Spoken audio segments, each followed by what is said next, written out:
Ajma'in. Asyhadu an la ilaha illallah wa asyhadu anna Muhammadan abduhu wa rasuluh. La haula wala quwwata illa billah. Al-Mukarram Bapak Ustadz Yusuf sebagai Ketua DKM dan As-Salam dan seluruh pengurus Masjid As-Salam. Al-Mukarram Ustadz Haji Awang Surya sebagai guru saya dan guru kita semua. Terima kasih sudah diberikan kesempatan. Pagi ini saya ditugaskan untuk menyampaikan menjaga kesehatan di musim kemarau dan pancaroba. Sebetulnya besok Senin itu saya reakreditasi rumah sakit, jadi biasanya kita harus memaparkan tentang laporan program mutu di rumah sakit dan laporan-laporan lainnya. Tapi karena yang menghubungi Pak Ustadz Awang, jadi saya nggak bisa menolak. Pertama-tama tentu kita panjatkan puji syukur kehadirat Allah Subhanahu wa taala atas berkat rahmat dan karunia-Nya. Alhamdulillah kita semua dalam keadaan sehat, diberikan kesempatan waktu luang, dan semoga saudara-saudara kita yang sedang sakit diberikan segera kesembuhan. Amin ya rabbal alamin. Shalawat dan salam selalu tercurah kepada baginda Rasulullah Muhammad SAW, kepada keluarga, para sahabat, tabi'ut tabi'in dan seluruh umatnya, dan semoga kita semua mendapatkan syafaatnya di akhirat kelak nanti. Amin ya rabbal alamin.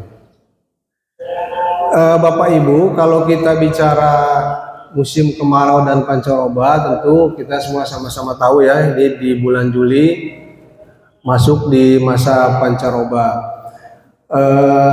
Biasanya kalau antara Desember dan bulan Maret gitu ya, kalau orang Sunda patokannya ret Maret gitu, itu berarti hujan, berarti kemarau gitu ya. Jadi April Mei itu masa pancaroba pertama, Juni sampai dengan September berarti masuk musim kemarau ya, kemudian pancaroba kedua dan musim penghujan begitu. Nah, ini kenapa kita harus waspada di musim kemarau dan pancaroba, Bapak Ibu? Tentu kita sama-sama sudah tahu ya, penyakit-penyakit yang yang paling sering muncul, dan mungkin kita juga baru habis sakit gitu ya. Nah, karena ini terkait dengan tadi ya, suhu di lingkungan sangat ekstrim ya. Kemudian kelembaban udara juga menurun, sehingga pada sebagian wilayah malah ada krisis air bersih begitu. Nah, kondisi-kondisi ini yang memicu potensi terjadinya dehidrasi ya, kekurangan cairan, karena kadang-kadang respon kita, tubuh kita ya, kalau kita sudah haus itu artinya tandanya sebetulnya sudah kekurangan cairan, Bapak Ibu. Jadi kita kadang-kadang seringkali minum itu ketika kita aktivitas ya, atau di cuaca-cuaca yang suhu ekstrim itu kadang kita suka lupa minum, jadi nunggu haus dulu. Nah, ini sebenarnya haus itu adalah suatu respon tubuh bahwa itu tubuh kita sudah kekurangan cairan. Nah, ini tentu harus kita waspadai ya. Kemudian Bapak Ibu mungkin tahu ya, kira-kira resiko-resiko penyakit apa saja yang paling sering di musim kemarau dan pancaroba ini. Saya kebetulan kalau setiap edukasi saya sering bawa hadiah ya. Ada 5 hadiah.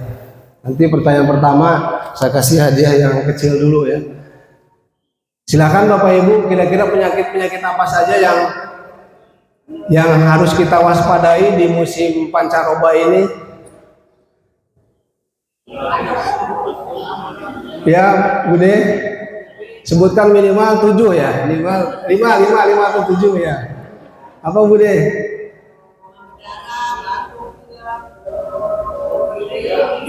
Demam berdarah, batuk pilek, ispa ya, apalagi baru 2.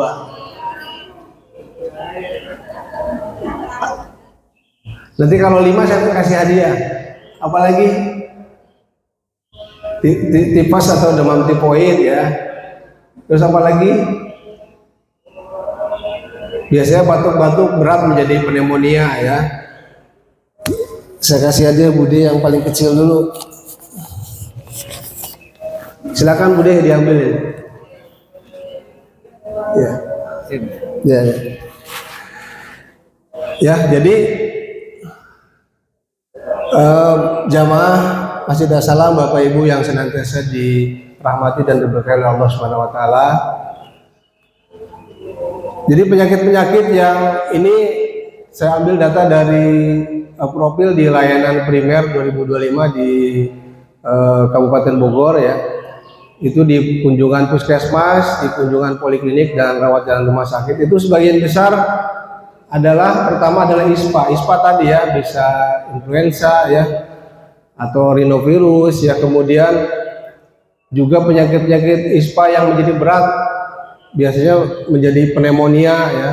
Kemudian penyakit-penyakit asma ya, asma atau PPOK. PPOK itu penyakit paru obstruktif kronis istilah medisnya. Jadi orang yang pernah menderita infeksi paru-paru ya, baik itu infeksi paru biasa atau TBC paru. Nah biasanya kalau ibarat kita istilahkan balon, nah mengembangnya itu enggak sempurna, nah, itu dinamakan PPOK. Eksaserbasi itu jadi pada kondisi-kondisi pasien asma, pada kondisi yang PPOK itu serangan akut atau serangan perburukan, jadi tiba-tiba dia kambuh gitu. Nah ini dinamakan eksaserbasi. Nah ini sering muncul pada kondisi-kondisi cuaca seperti di musim kemarau dan pancaroba ini. Kemudian penyakit faringitis kita kenal ya sebagai radang ya, kemudian bronkitis. Nah tadi demam berdarah. Nah demam berdarah ini juga sebetulnya ada dua jenis ya, ada demam berdarah dengue dan demam dengue. Jadi demam dengue itu dia ada penurunan trombosit. Jadi trombosit itu salah satu faktor pembekuan darah.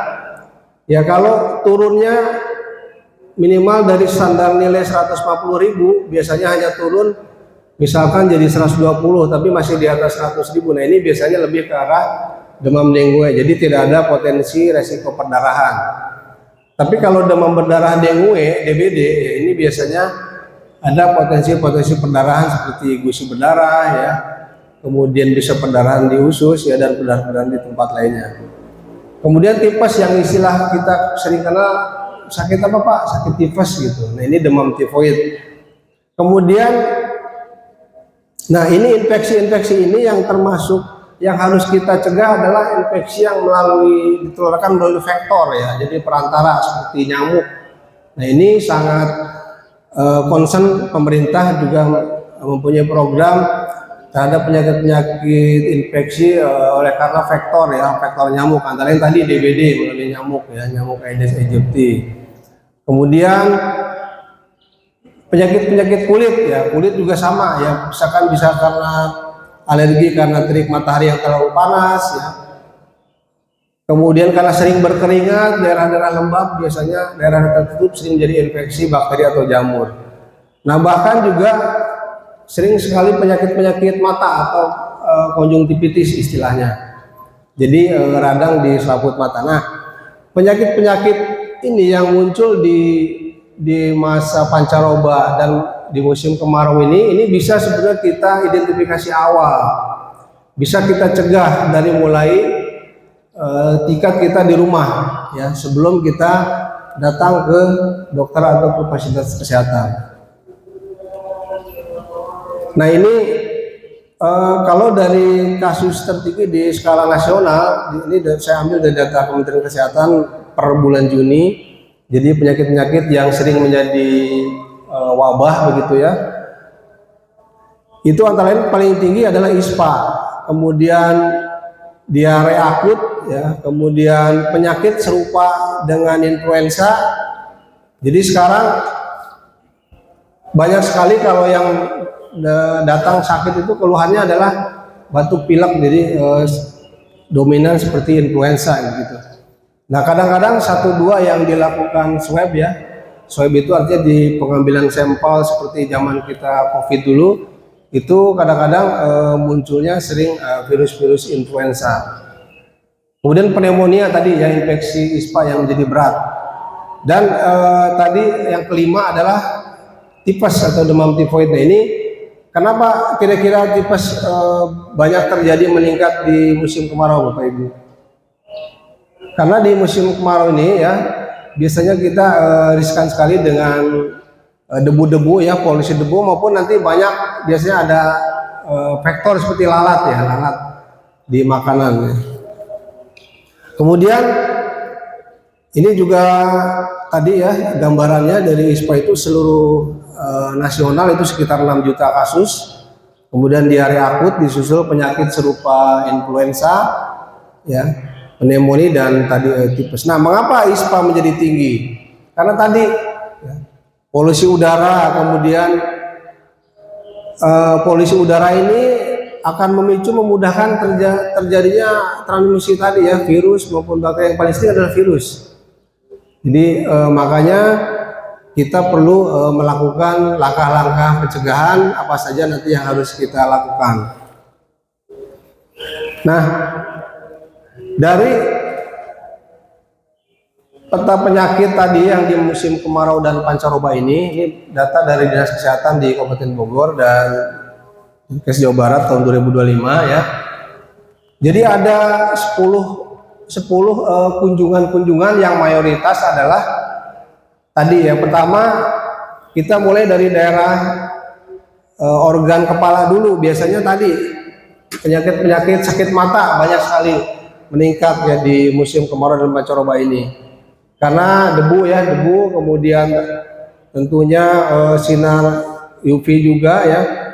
Nah, kemudian di musim kemarau dan pancaroba ini biasanya untuk mencegah terjadinya tadi iritasi terhadap kulit ya, ketika kita melakukan aktivitas di luar yang cukup lama itu juga biasanya kita memerlukan semacam protection gitu ya, kalau istilahnya pelembab. Nah, protektor ini juga ada ukurannya biasanya. Standarnya itu sun protection factor itu SPF ya. Kalau bapak-bapak mungkin kalau di kendaraan itu kita bisa istilahkan, kalau kaca film itu orang kaca film suka bilang, Pak ini gelapnya bisa nahan UV gitu. Ultraviolet berapa menahannya antara 30 sampai 50. Jadi 30-50 itu bukan menahan waktu panasnya, tapi kadar UV-nya itu ya, kadar UV yang bisa ditahan antara 30-50. Nah, itu kira-kira yang digunakan biasanya sejenis pelembab untuk kulit gitu ya, namanya sun protector factor ya, jadi untuk melindungi dari paparan ultraviolet. Kemudian ISPA kita tentu sama-sama sudah tahu ya, ini merupakan penyakit yang sering sekali terjadi. Nah, kemudian kasus ISPA ini sering sekali menjadi komplikasi pneumonia, terutama pada anak-anak dan dewasa. Kemudian pada pasien-pasien dengan penyakit TBC ya, saya kira Bapak Ibu juga sudah tahu TBC atau flek istilahnya. Jadi pada pasien-pasien TBC juga di musim kemarau dan pancaroba ini itu sering menimbulkan batuk-batuk yang kronis yang lama ya, karena tadi akibat dari paparan polusi udara ya, suhu yang ekstrim yang merangsang daripada tadi di saluran pernapasannya. Karena kita tahu sendiri bahwa di Kabupaten Bogor itu Bapak Ibu, TBC itu urutan pertama di Jawa Barat. Jadi terbanyak di Jawa Barat. Kita bisa bayangkan seberapa cepat penurunan TBC terutama di musim-musim kemarau dan pancaroba ini. Jadi nanti kita tahu apa yang harus kita lakukan. Kemudian pasien-pasien dengan komorbid seperti hipertensi ya, kemudian diabetes ya, itu biasanya meningkat kunjungannya ke fasilitas kesehatan. Nah, diduga bahwa dengan peningkatan suhu yang ekstrim yang terlampau panas gitu ya, ini merangsang daripada pembuluh darah kita dengan pengaturan termoregulasi tubuh, maka akan beradaptasi. Ketika kita kondisi panas, maka kita akan kekurangan cairan. Nah, kondisi tadi seperti respon hausnya yang terganggu, atau kita minum itu biasanya nunggu haus dulu. Nah ini ternyata mempengaruhi terhadap kekentalan darah pada pasien hipertensi. Jadi biasanya pada pasien-pasien hipertensi, walaupun tidak ISPA ya, kadang-kadang keluhannya muncul, bisa sakit kepala, nyeri badan ya. Ini salah satu tanda-tanda tadi ya, diduga karena meningkatnya kekentalan darah. Kemudian keluhan-keluhan lain seperti biasanya keluhan lambung. Sering sekali saya kira kita juga sudah sama-sama tahu bahwa keluhan-keluhan mual muntah ya, keluhan-keluhan diare ini sering juga terjadi di musim-musim kemarau dan pancaroba ini. Nah, biasanya untuk di pencernaan paling sering adalah kuman sejenis kuman E. coli ya, Entomobacter. Jadi E. coli ini jadi kuman penyebab diare. Nah, biasanya justru pada orang-orang yang tinggal di wilayah misalkan di pemungut sampah gitu ya, yang banyak E. coli-nya, dia mungkin sudah kebal karena sering terkontaminasi. Jadi, nah tapi kalau kita ada kondisi-kondisi tertentu ya, di mana misalkan makanan yang kurang higienis, kemudian cucinya nggak bersih, ya biasa sering terdapat di apa Bapak Ibu? Buah yang cucinya tidak bersih, kemudian makanan yang mungkin makanan sebelum dimasak ya, proses pencuciannya kurang higienis, atau di sayur-sayuran juga. Nah ini sering sekali terpapar kuman E. coli. Nah jadi tidak perlu takut ya. Yang biasanya agak sedikit perlu diwaspadai adalah kuman Entamoeba histolytica. Jadi biasanya dia kalau kita kenal dengan disentri. Jadi kalau kita diare kadang-kadang ada disertai dengan lendir dan darah. Nah ini biasanya penyebabnya kuman yang sejenis yang berbeda. Nah ini biasanya perlu kita waspadai, karena kalau yang ada disertai lendir darah biasanya akan lebih lama dari kesembuhannya dibanding E. coli. Kemudian penyakit kulit tadi ya, dermatitis ya, bisa jamur bakteri. Nah ini juga sama ya, paparan-paparan karena iritasi, karena suhu lingkungan yang cukup ekstrim. Nah tentu kita juga sama-sama tahu ya, kadang-kadang kalau kita mau periksa ke fasilitas kesehatan, ke dokter gitu, kita kan harus bisa dulu melakukan pertolongan pertama gitu di rumah.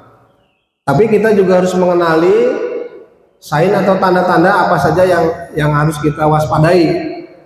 Nah, pertama dari suhu tubuh. Nah, kadang-kadang seringkali di zaman di masa pancaroba dan kemarau ini, terutama ibu-ibu yang punya anak kecil gitu ya, ini ketika ada demam-demam karena virus ya, karena kita seringnya banyak karena virus, itu karakter demamnya tiba-tiba tinggi. Nah, karakter demam tiba-tiba tinggi. Nah, kadang-kadang sudah panik, sudah khawatir gitu. Nah, sebetulnya yang perlu kita waspadai adalah bagaimana kecukupan cairannya gitu, cairan tubuh. Karena ketika demam biasanya suhu tubuh kita naik ya, naik lebih dari 5 derajat dari suhu normal. Kalau suhu normal rata-rata 37,2 ya. Biasanya naik 5 derajat dari suhu normal, itu kebutuhan cairan tubuh kita akan meningkat. Jadi patokannya adalah ketika kita demam ya, maka minuman harus lebih banyak. Begitu juga pada anak kita. Jadi tidak perlu dikhawatirkan karakter demam karena virus itu bisa naik turun tinggi ya. Nah, tapi yang perlu kita pantau adalah kecukupan cairan tubuhnya. Kalau buang air kecilnya antara 3-4 jam terus pipis ya ada. Begitu juga dewasa. Nah, kalau kita 3-4 jam sekali ada buang air kecil, artinya cairan tubuh kita cukup. Jadi tidak perlu khawatir. Jadi bisa kita minum paracetamol di rumah yang ada tersedia ya, atau ibuprofen. Nah, namun yang perlu diwaspadai ketika demamnya nanti udah lebih dari 3 hari, atau demamnya sangat tinggi dan ada disertai gejala-gejala yang lain. Itu bisa kita langsung ke dokter atau ke fasilitas kesehatan terdekat. Kemudian kalau dari pernapasan tentu yang perlu kita waspadai terutama pada anak-anak ya, ini adalah sesak. Biasanya pada kasus pneumonia, tanda-tanda sesak saya kira kita sudah sama-sama tahu ya. Biasanya kalau anak-anak, dewasa hampir sama ya. Jadi dari hidungnya, biasanya hidungnya dia ada napas cuping hidung namanya. hidungnya kembang kempis, kemudian dinding dadanya kelihatan napasnya lebih cepat ya. Nah ini harus kita waspadai, kita buru-buru bawa ke dokter atau ke fasilitas kesehatan. Begitu juga pencernaannya, saya kira pencernaan kita sama-sama tahu ya. Kalau mual-mual yang muntah masih kita bisa minum obat, kemudian berkurang berhenti artinya aman. Tapi kalau sudah diberikan obat terus masih muntah-muntah, nah ini tentu mencegah terjadi dehidrasi, kita harus segera bawa ke fasilitas kesehatan terdekat atau ke dokter ya. Nah lalu karena saya sebagai dokter spesialis kedokteran keluarga, jadi kita lakukan pendekatan apa yang perlu kita lakukan pada masa musim kemarau dan pancaroba ini. Nah, pertama kita di keluarga, di rumah tangga ya tentu kita memiliki kelompok rentan. Ya, oh ya, jadi kalau penyuluhan edukasi kesehatan itu Bapak Ibu, baik itu penyuluhan kesehatan saya bersama dinas kesehatan begitu ya, dengan puskesmas ya maupun acara-acara lain, biasanya rentang usianya itu antara 50-60 ke atas gitu ya. Mungkin yang sudah sadar mulai sadar kesehatan. Nah, padahal saat ini kita sama-sama tahu bahwa kejadian penyakit kronis atau penyakit seperti jantung dan hipertensi ya, diabetes itu terjadi di usia-usia yang lebih muda, yang di bawah 40 tahun. Tapi biasa gitu kalau penyuluhan cenderungnya orang-orang yang di atas 50-60 tahun begitu. Tapi saya kira di sini sebagian ada juga yang di bawah 50 tahun atau udah semua 50 tahun, saya lihat ada ya. Nah, jadi kelompok rentan. Nah, kelompok rentan ini siapa saja ya. Jadi keluarga kita ya, baik itu orang tua kita, baik itu saudara kita ya, keluarga kita yang dekat ya. Ini yang mudah terjadinya tadi resiko mudah terjadi dehidrasi. Contoh pada lansia yang usia-usia di atas 65 tahun. Nah, ini biasanya respon hausnya itu cenderung terganggu. Jadi ketika kita kekurangan cairan, dehidrasi tadi sudah saya sampaikan di awal ya, itu biasanya pada usia-usia lansia ini sering terganggu. Jadi mereka potensi terjadi dehidrasi. Maka dari itu kecukupan cairan seperti yang saya juga telah sampaikan di edukasi saya di media sosial maupun edukasi sebelumnya, bahwa kebutuhan cairan itu tergantung dari aktivitas kita. Apalagi ditambah dengan musim kemarau pancaroba ini, otomatis kebutuhan menjadi meningkat. Nah, contoh kalau kita aktivitas ringan, kita hanya duduk-duduk ya, kemudian tidak ada aktivitas olahraga, tidak mengerjakan pekerjaan rumah tangga, itu biasanya kebutuhan cairannya 30 ml kali berat badan. Nah, kalau sederhananya kadang-kadang kita mengenalnya minumnya 8 sampai 10 gelas begitu ya, sebetulnya ada hitungannya. Jadi kalau kita berat badan 60 kilo, kalau yang aktivitas ringan itu berarti sekitar berapa? 60 kali 30, 1.800 dalam 24 jam. Nah, ini perlu sekali kita perhatikan terhadap keluarga kita yang termasuk kelompok rentan ya. Kemudian kalau aktivitasnya ada aktivitas seperti pekerjaan ibu rumah tangga, bersih-bersih rumah, ada olahraga yang teratur yang dilaksanakan, itu sedikit meningkat kebutuhan cairan sekitar 35 ml per kilogram berat badan. Nah, kalau aktivitas kita lebih berat artinya kita bekerja di area-area yang panas, atau kita tadi itu berada di luar di lingkungan yang suhunya cukup ekstrim, cukup lama. Nah, ini biasanya juga kebutuhan meningkat sekitar 40 ml per kilogram berat badan. Jadi patokannya tidak hanya 8 sampai 10 gelas. Ini di luar tadi ya, di luar kondisi-kondisi pasien-pasien gagal jantung dan gangguan gagal ginjal yang memang harus dibatasi asupan cairannya. Nah, jadi peran kita sebagai orang tua adalah harus menjadi agen kesehatan, istilahnya agen kesehatan. Artinya apa? Kita harus memonitor terutama anak-anak kita, misalkan terutama keluarga kita yang kelompok rentan tadi, harus menyampaikan bahwa kebutuhan minumnya harus dipenuhi.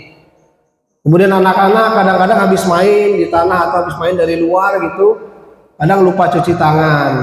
Ya, karena cuci tangan ini Bapak Ibu sangat penting sekali. Jadi dari hasil penelitian juga disampaikan bahwa cuci tangan ini bisa mencegah penyakit-penyakit tadi ya, penularan penyakit infeksi. Jadi bisa 40-50% mengurangi terjadi kejadian angka penyakit karena infeksi dengan cuci tangan. Ya, tapi cuci tangan harus cuci tangan benar. Nanti kita belajar cuci tangan yang benar ya. Kemudian nah ini sebagaimana juga disunahkan oleh Rasulullah ya, bahwa cuci tangan itu ternyata sudah diajarkan dari sejak zaman Rasulullah. Nah ternyata saya sendiri tahunya cuci tangan yang bersih ya itu setelah sekolah di kedokteran begitu. Nah ternyata jauh dari sebelumnya baru Rasulullah sudah mengajarkan bahwa kita harus cuci tangan. Nanti saya sampaikan hadis-hadis Rasulullah yang terkait dengan cuci tangan. Nah ini sebagaimana tuntunan sunnah, ada hadis riwayat Bukhari nomor 162 dan Muslim 278 yang artinya jika salah seorang di antara kalian bangun dari tidurnya, maka janganlah ia mencelupkan tangannya ke dalam wadah air sebelum ia mencucinya 3 kali. Jadi kalau kita tidur saja Bapak Ibu, kita tidur saja ini Rasulullah mengajarkan bahwa kita harus cuci tangan. Dia khawatir karena kuman-kuman virus ini kasat mata. Mungkin entah kita habis megang apa, mungkin entah kita terkontaminasi apa. Nah, apalagi kalau kita habis bepergian dari luar, kita megang tempat-tempat yang keramaian gitu ya, dimana sudah banyak dipegang oleh orang-orang yang mungkin sedang sakit gitu. Jadi ini adalah mencegah cuci tangan. Nah cuci tangan biasanya cuci tangan pakai sabun ya, biasakan cuci tangan pakai sabun dan air mengalir. Biasanya 6 langkah. 6 langkah cuci tangan. Ada yang sudah tahu cuci tangan 6 langkah Bapak Ibu? Nanti saya kasih hadiah lagi. Ada yang sudah tahu cuci tangan 6 langkah? Biasanya lihat 1-2 kali gitu ya, ada videonya, anak-anak sekolah juga diajarin oleh guru-gurunya. Tapi kadang-kadang kalau saya ketemu gitu ya dengan gurunya, kadang lupa juga cuci tangan 6 langkah. Nah kita belajar ya Bapak Ibu ya, sambil di ini ya. Jadi cuci tangan 6 langkah itu pertama posisinya gini Bapak Ibu. Jadi kita hitung ya, 1, 2, 3, 4. Ini kanan kiri nih, 1, 2, 3, 4. Atas. Ini yang pertama. Yang kedua sela-sela jari. Ini yang kedua. Hitungannya boleh 1, 2, 3, 4. 1, 2, 3, 4 gitu ya. Terus yang ketiga ini dikunci. Nah ini kuncinya, kita bersihkan tangannya. Ya. Jadi 1, 2, 3, ya, 4 ini. Ibu jarinya kita sapu, kita bersihkan kanan kiri. Ya. Terus kemudian, nah ini yang keenam. Ya. Jadi pertama kita ambil sabun, ya, sabun atau hand rub biasanya. Nah ini pertama telapak dulu, 1, 2, 3, 4, ya. Baru nanti yang kedua ini 1, 2, 3, 4 kanan kiri. Kemudian sela-sela ini 1, 2, 3, 4. Tapi nggak usah dihitung ya, lama ya, sekarang mungkin ya. Jadi ini untuk membersihkan sela-sela. Ya. Bisa Bapak Ibu ya. Jadi 6 langkah cuci tangan. Jadi kalau kita mau ngajarin anak-anak kita 6 langkah cuci tangan, kita harus hafal dulu ya, bisa dulu. Ya, ini mencegah penularan penyakit tadi seperti yang saya sampaikan, kontak fisik ya, penyakit karena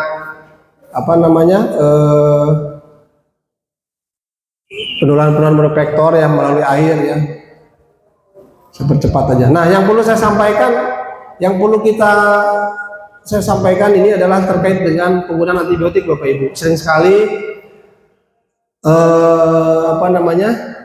pasien-pasien itu yang datang ke dokter, biasanya kalau kita tanya saya sudah beli obat di apotek, sudah minum antibiotik. Nah ini program pemerintah juga sekarang lagi gencar-gencarnya tentang pengendalian penggunaan antimikroba atau PPRA.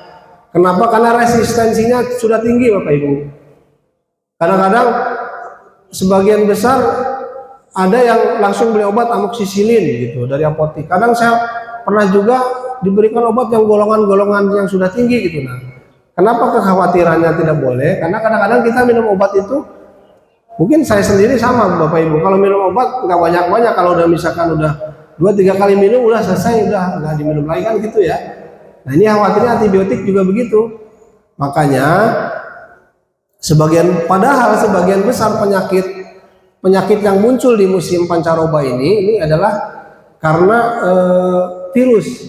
Jadi antibiotik ini bukan untuk mengobati tadi virus ya, kecuali memang sudah ada tanda-tanda infeksi sekundernya begitu. Jadi khawatir nanti kebal ketika kita kena lagi penyakit yang berikutnya yang setelah itu gitu ya. Jadi ini mohon diperhatikan Bapak Ibu, silahkan membeli obat di apotek, tapi beli hasilnya yang simptomatis. Kalau demam beli obat demam, batuk obat batuk ya. Karena antibiotik ini sangat riskan terhadap resistensi. Nah ini sama ya, terkait dengan kebersihan dan higienitas, ini merupakan satu pencegahan garda utama pencegahan infeksi, sebagaimana di dalam Al-Baqarah yang artinya adalah sungguh Allah menyukai orang-orang yang bertobat dan menyukai orang-orang yang menyucikan diri. Jadi tentu kita yang prioritas adalah tentang kebersihan diri dan tadi ya dengan cuci tangan. Nah kemudian dengan menjaga pola makan sebagaimana diriwayatkan oleh Tirmizi ya, cukuplah bagi anak Adam beberapa suapan jika tidak bisa maka sepertiganya untuk makanannya, sepertiga untuk minumannya, dan sepertiga untuk napasnya. Jadi kalau kita makan Bapak Ibu, nah ini yang diajarkan Rasulullah adalah kita hanya sepertiga makanan, sepertiga untuk minuman, sepertiga untuk napas. Nah, kalau kita kira-kira ngisinya berapa banyak Bapak Ibu? Jadi makanya kalau kita habis makan, ada yang sakit, Pak dokter saya habis makan nih jadi sesak napas bukan, nah ya karena kita makannya melewati tadi batas ya. Jadi memang sebaiknya sepertiga untuk makan, sepertiga untuk minum, dan sisanya untuk bernapas. Jadi ini mohon perhatikan, tentu nutrisi yang harus kita perhatikan di masa kemarau dan pancaroba ini adalah makanan-makanan yang mengandung vitamin, mineral, dan zat gizi ya. Saya kira kita semua sama-sama tahu kita harus sedia banyak buah ya, buah dan sayur-sayuran. Sekarang saya tanya Bapak Ibu, ada yang punya stok buah lebih dari 2 macam di rumahnya? Siapa? Wah, luar biasa Bu Hati, Uje. Bapak-bapak nggak ada? Ya minimal pisang kan banyak Pak, pisang, jeruk ya. Kita harus sedia di musim kemarau pancaroba ini. Kemudian konsumsi air minum tadi sudah ya. Jadi untuk menjaga keseimbangan elektrolit ya, cairan tubuh. Nah jadi kalau untuk elektrolit apa saja yang dari alami ya, dari buah-buahan tadi ya, semangka yang banyak mengandung air dan mineral ya, air kelapa ya, itu bagus. Kalau minum-minuman tambahan boleh saja ya. Nah kemudian langkah-langkahnya antara lain, apalagi selanjutnya tadi kita menjaga ketika kita sedang bersin. Nah ini namanya kalau di kesehatan pencegahan pengendalian infeksi. Jadi kalau kita bersin atau batuk, kita tutup Pak. Nah gitu. Jadi dengan siku kita, kalau kita nggak bawa tisu atau kain ya, tapi tisunya harus, kalau kita tutup tisu, kita buang tisunya. Nah, jadi kalau jangan pakai tangan Pak, nanti batuk-batuk nanti kita bersih-bersihkan di ini. Nah itu nggak boleh ya. Jadi sebagaimana di dalam hadis diriwayatkan juga yang artinya bahwa Rasulullah SAW sabda apabila bersin beliau menutup wajahnya dengan tangan atau kainnya dan merendahkan suara. Jadi Rasulullah SAW ternyata sudah mengajarkan tentang PPI dari zaman dulu ya Bapak Ibu. Nah saya tahunya tadi PPI itu diajarkan di peraturan Permenkes itu baru tahun 2017. Nah jadi Saya kira ini perlu kita terapkan ya, bagaimana etika batuk, etika bersin ya, agar penularan terhadap orang lain bisa juga terhindar. Nah, lalu pesannya yang perlu kita terapkan dalam menjaga kesehatan keluarga ini ya.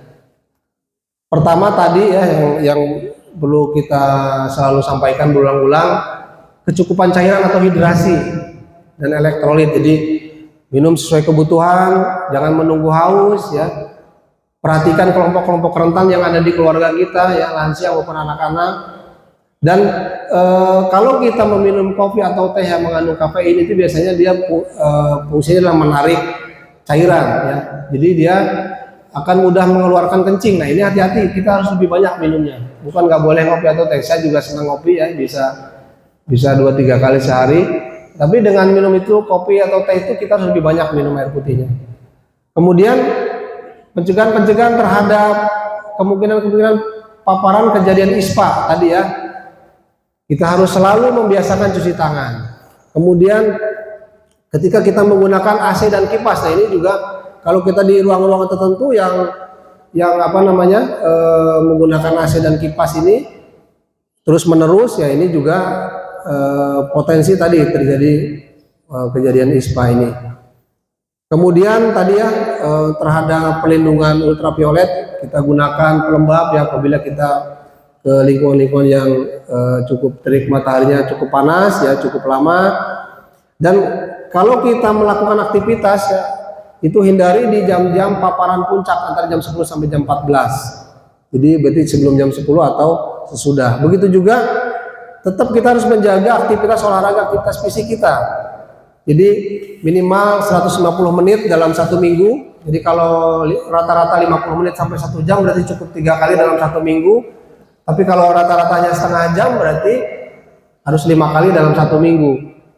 Aktivitas fisiknya harus selalu diingat, ada 3 kombinasi ya. Pertama istilahnya kardio atau aerobik ya, seperti treadmill, jalan, sepeda ya. Jadi kebetulan hari ini ada senam juga ya di sini. Kemudian tadi ya latihan kekuatan otot, jangan lupa Bapak Ibu. Ya tidak harus nge-gym, ternyata kemarin di senam rolan di sini juga pakai handuk. Handuk itu ternyata bisa seperti beban. Nah itu juga bisa digunakan di rumah. Jadi tidak selalu harus ke gym ya. Kemudian tadi ya selain aerobik ya tadi, kemudian latihan kekuatan otot, dan biasanya ada yoga, latihan seperti pernapasan begitu. Itu bagus juga untuk. Nah jam-jamnya tadi diambil ya. Jadi bisa pagi hari atau sore hari. Saya lihat Pak Haji Soleh ada ya. Beliau kalau pagi itu setelah subuh lari itu putaran. Saya pengen ikut sebenarnya kadang-kadang nggak bisa waktunya. Tapi nggak apa-apa, kita bisa juga treadmill di rumah. Nah saya kira waktu sudah jam 6, sudah waktunya suruk. Saya kira mungkin itu nanti boleh saya ajukan pertanyaan nggak? Ini ada hadiahnya biar nggak dibawa pulang lagi. Boleh ya? Ya. Atau mungkin ada yang bertanya dulu, silahkan Pak Ibu. Sebelum saya ajukan pertanyaan.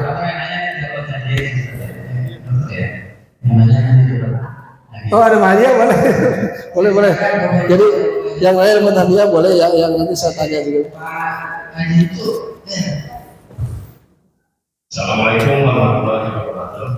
Waalaikumsalam warahmatullahi wabarakatuh. Dokter, saya ingin menanyakan ingin mengetahui bagaimana olahraga yang saat ini dilakukan oleh masyarakat, khususnya olahraga dan malam hari, itu baik atau tidak? Saya lihat.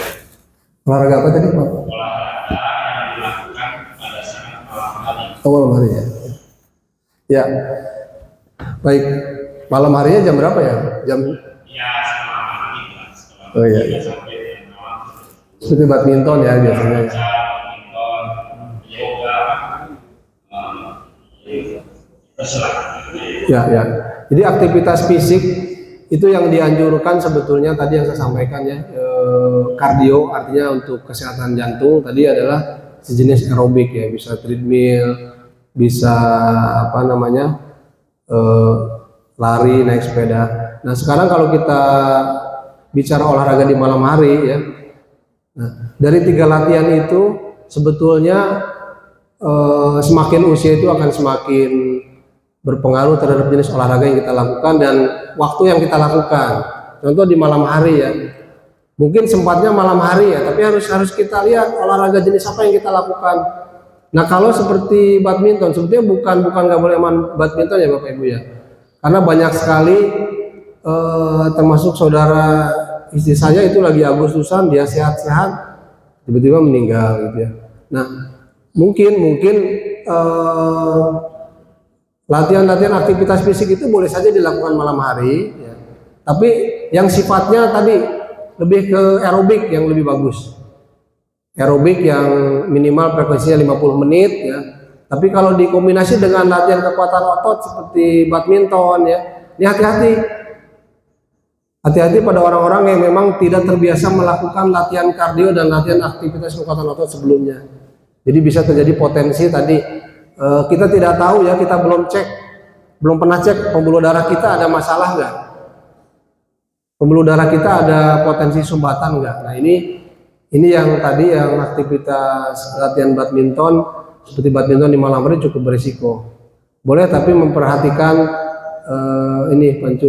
memperhatikan kondisi kita sebelumnya, apakah kita sudah pernah biasa melakukan aktivitas tadi aerobik dan kardio atau kekuatan otot gitu. Kira-kira begitu. Ini dapat hadiah satu nih. Enggak Pak. Ada lagi kalau nggak ada saya kasih pertanyaan sebelum ditutup. Ada.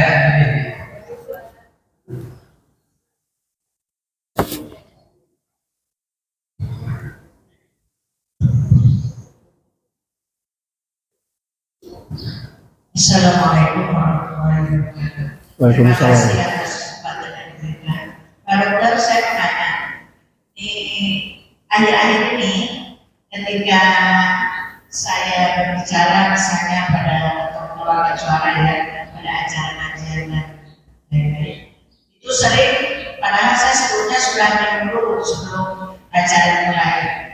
Ketika acara berjalan itu saya punya tenggorokan, sakitnya luar biasa, maksudnya kering, merasa kering banget, sehingga ketika mengeluarkan suara itu sepertinya susah gitu. Itu apa karena itu dehidrasi tadi atau pengaruh yang lainnya? Terima kasih. Assalamualaikum warahmatullahi wabarakatuh. Waalaikumsalam warahmatullahi wabarakatuh. Ya, Ibu ada penyakit komorbid seperti diabetes gitu enggak? Nggak ada dong. Ada ya. Ya, itu dirasakan tenggorokan itunya saat bangun tidur atau pada saat?